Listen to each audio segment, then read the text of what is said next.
कर रहे थे। साल गुजरते गए, 1, 2, 5, 10।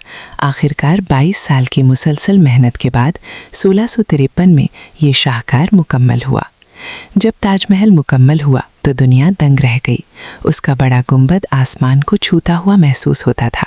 चारों तरफ मीनार ऐसे खड़े थे जैसे किसी कीमती खजाने की हिफाजत कर रहे हों।